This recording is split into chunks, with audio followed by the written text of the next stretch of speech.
তোমরা যারা প্রেম করেছো, জেনা করেছো, জুয়া খেলেছো, এই বয়সে বিয়ার খেয়েছো, মদ খেয়েছো, তোমরা যারা বাবা মায়ের সাথে ঝগড়াঝাটি, ইভেন মারামারি, গায়ে হাত তুলেছো, তোমরা যারা বাপ মায়ের অবাধ্য হয়ে বেকার তাদের ঘাড়ের উপর বসে বসে তাদের উপরে জুলুম করতেছো, অত্যাচার করতেছো, তোমরা যারা বাবা মাকে না বলেই বিয়ে করে ফেলতেছো ধর্মের নামে, ধার্মিক মেয়েকে নিয়ে পালাই যাচ্ছ, তোমরা যারা অন্যায় অপরাধে ডুবে আছো, লা তাকনাতু মির রাহমাতিল্লাহ, তোমরা আল্লাহর দয়া থেকে নিরাশ হইও না।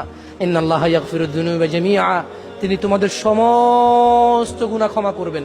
মনে রাখবা আমার দিনী ভাইরা, আল্লাহ সুবহানাহু ওয়া তাআলা যদি তোমাকে 5 কোটি বছর হায়াত দেয়, আর এই পৃথিবীতে যত অন্যায় অপরাধ যার নাম তুমি শুনোনি, যা তুমি কাউকে করতে দেখোনি, যার কোনো হিস্ট্রি ইতিহাস নাই অথবা ভবিষ্যতের সম্ভাবনা নাই, তোমাকে যদি এই ধরনের অন্যায় করার জ্ঞান আল্লাহ দিয়ে দেয়, তুমি যদি 5,000 কোটি বছর হায়াত পাও, আর 5,000 কোটি বছর পৃথিবীর যত অন্যায় আছে সমস্ত অন্যায় করো, মনে রাখবা তোমার রবের সামনে তুমি এমন কোন অন্যায় উপস্থিত করতে পারবা না যেটা তিনি ক্ষমা করতে অক্ষম,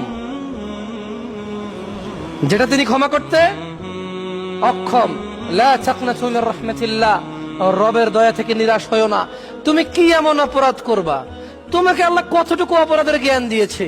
তোমার আর আমার বর্তমান অপরাধ তো টাকা পয়সা ইনকাম নিয়ে, সুদ খাওয়া, ঘুষ খাওয়া, মারামারি করা, অবৈধ দখলদারি করা, হারাম ভাবে আয় উপার্জন করা, যে কোনো মূল্যে পয়সাওয়ালা হওয়া। তোমার আর আমার বর্তমান অপরাধ তো সালাত আদায় না করা, সালাত বিমুখী, ধর্ম বিমুখী। তোমার আমার আর অপরাধ তো জেনা, মেয়েদের সাথে ঘোরাফেরার ইচ্ছা।